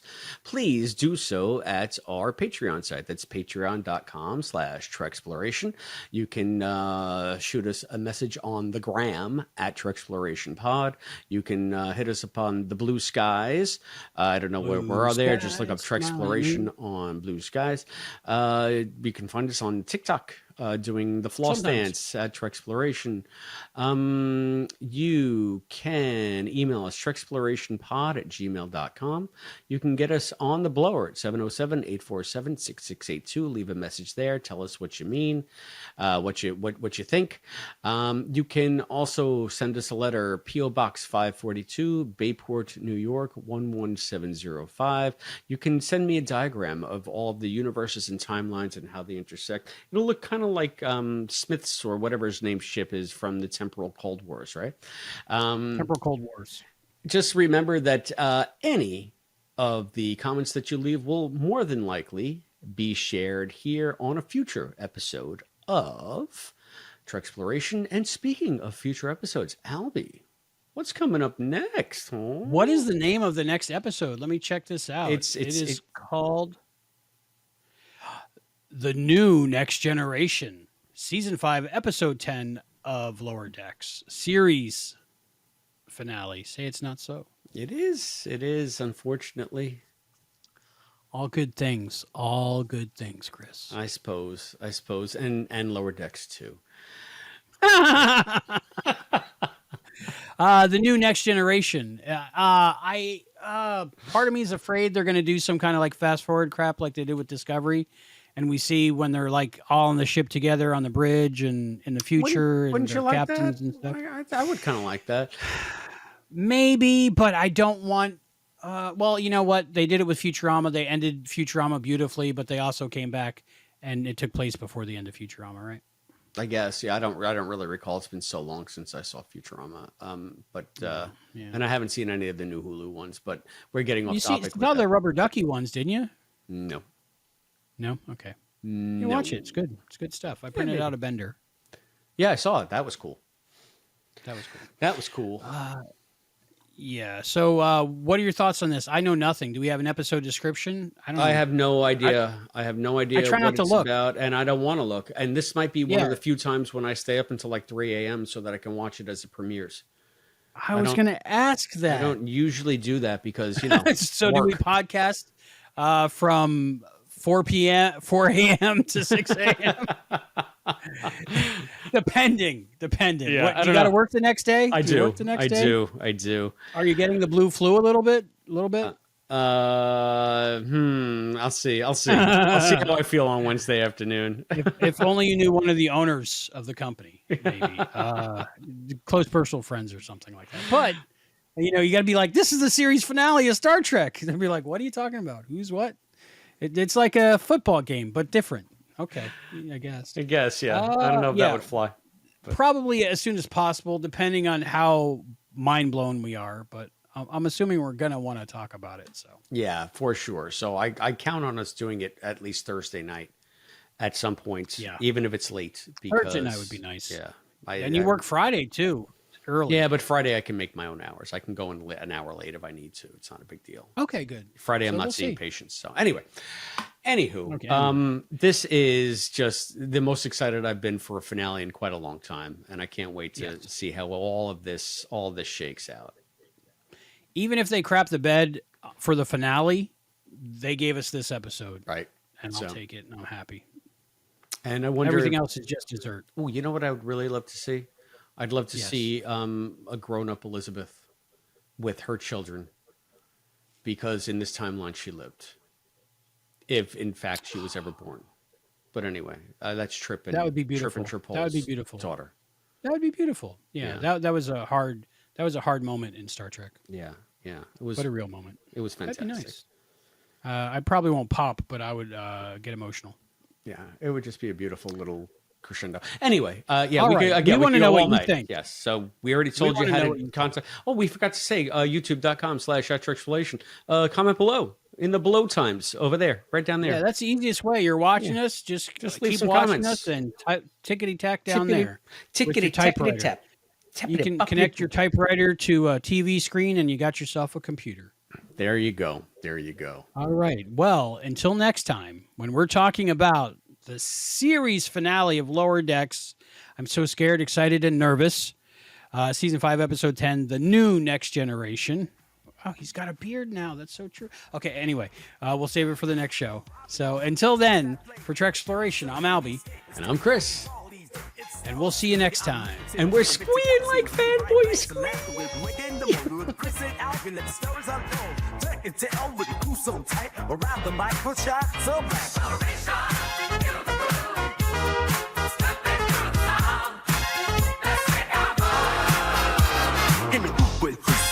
it flow down the glue in space. Oh, don't you know? Got the jaws on the bridge, it's sight to see. You and nothing, got us so deep. Watch it all right, we're ready for a ride. Take it to the car, side by side. Feel the rhythm as we move to the beat and we work hard. podcast with King LB.